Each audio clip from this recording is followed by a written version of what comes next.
Assalamualaikum warahmatullahi wabarakatuh.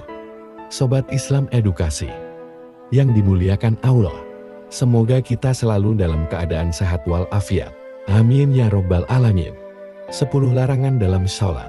Maksud dari larangan-larangan di sini adalah hal-hal yang diharamkan atau dimakruhkan dalam sholat. Hal-hal yang dilarang ini tidak membatalkan sholat, hanya saja ia mengurangi pahala orang yang melaksanakan sholat. Beberapa contoh perbuatan yang dilarang dalam sholat diantaranya: 1. Bertolak pinggang. Perbuatan ini tidak dibolehkan berdasarkan hadis yang diriwayatkan oleh Abu Hurairah radhiyallahu anhu bahwa Nabi Shallallahu alaihi wasallam melarang bertolak pinggang dalam sholat. Hadis riwayat Bukhari Muslim. Dari Ziyad bin Sabin, ia berkata, "Aku pernah sholat di samping Ibnu Umar.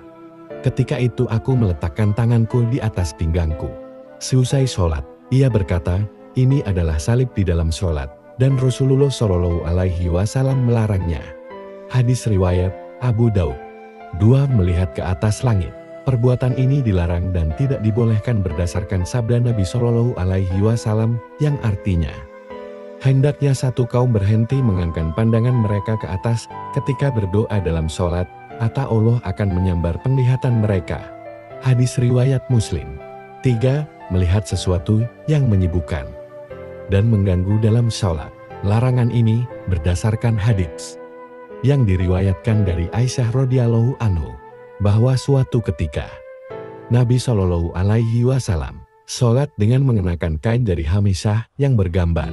Beliau merasa terganggu hingga beliau mengatakan, "Pakaian ini menggangguku. Bawalah pakaian ini kepada Abu Jam dan tukarlah dengan kain ambijaniyah, kain kasar yang tidak indah dan tidak bercorak." Hadis riwayat Bukhari Muslim. 4. Menoleh tanpa kepentingan.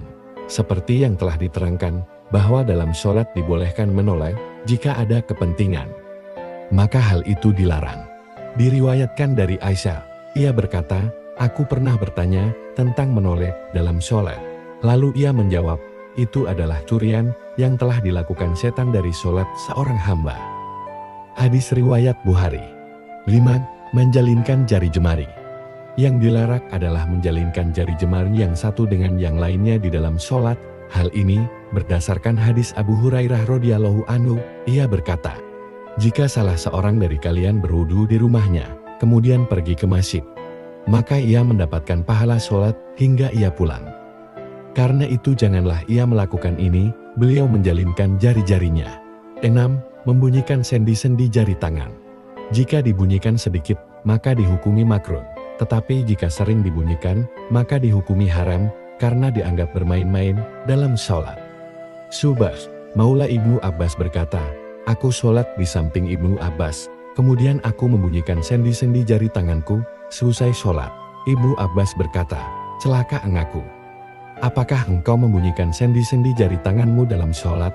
Hadis riwayat Ibnu Abi Syaibah. 7. Sholat dengan pakaian yang menutupi kedua tangan. Sholat dengan memakai pakaian yang menutupi kedua tangan merupakan hal terlarang, karena ketika ia ruku dan sujud maka tangan tertutupi. Larangan ini berdasarkan hadis Abu Hurairah radhiyallahu anhu. Rasulullah Shallallahu alaihi wasallam melarang sadel dalam sholat. Hadis riwayat Abu Daud. 8. Menguap. Seseorang yang sholat tidak dibolehkan menguap terlalu besar. Ia harus menahannya dengan menutup mulut menggunakan tangan. Larangan ini disebutkan dalam hadis Abu Hurairah radhiyallahu anhu bahwa Nabi Shallallahu alaihi wasallam bersabda, "Menguap dalam sholat berasal dari setan. Karena itu jika salah seorang dari kalian menguap, hendaklah ia menahan semampunya." Hadis riwayat Bukhari Muslim. 9. Meludah ke arah kiblat dan sebelah kanan.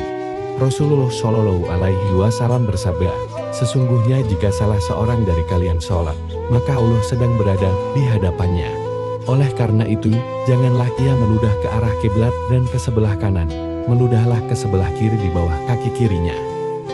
Jika ia tidak tahan, hendaklah ia melakukannya pada bajunya seperti ini." Lalu beliau melipat baju yang dipakainya.